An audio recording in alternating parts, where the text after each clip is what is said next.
Viewers, आज हम जा रहे हैं चाट। सफ़ेद वाले चने जो होते हैं, ये वाले चने, इनकी चाट बनाने जा रहे हैं मिक्स। ठीक है, ये तो मैंने बॉईल कर लिया था। ये तो आपको सबको पता ही होगा। रात भर मैंने इसको भिगोया पानी में, सोडे के पानी में।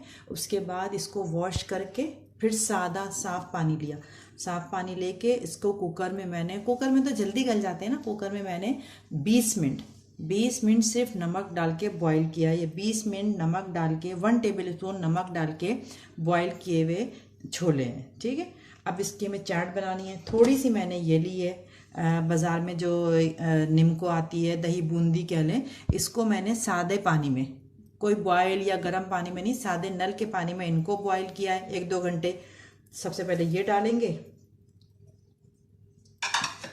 इसके बाद इसके ऊपर ये मैंने दही डालूंगी। ये मीठी दही, चीनी और नमक डाल के ये दही बनाया हुआ है।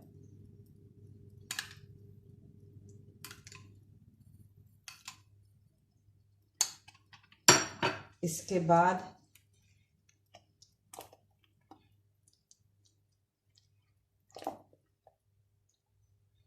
इसमें ये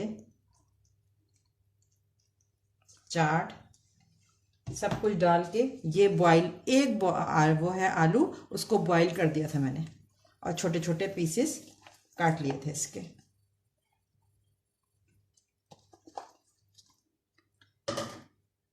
फिर उसके बाद 2 टेबल स्पून ये इमली की चटनी की रेसिपी भी आपको मिल जाएगी मेरे लिंक से।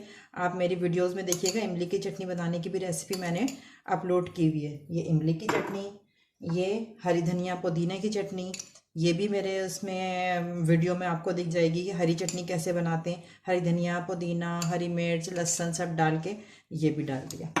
इसके ऊपर डाला थोड़ा सा 1 चमचा चाट का मसाला। अब इन सबको मैं मिक्स करूँगी। ये सारी चीज़ों को डाल के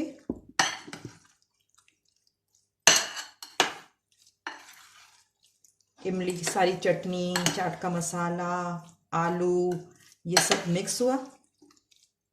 मिक्स करने के बाद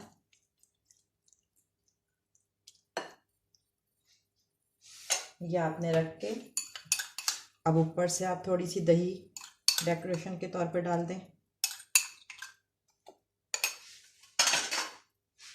थोड़ी सी हरी चटनी डाल दें।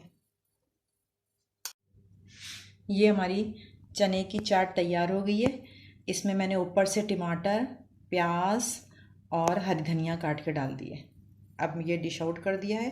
ये इस तरह की चाट तैयार करें, बहुत मज़े की आएगी। इसमें खट्टी मीठी चटनी भी है इमली की, हरी धनिया पुदीने की चटनी भी है, मीठी दही भी है, थोड़ी सी दही बूंदी भी है और ये छोले भी हैं।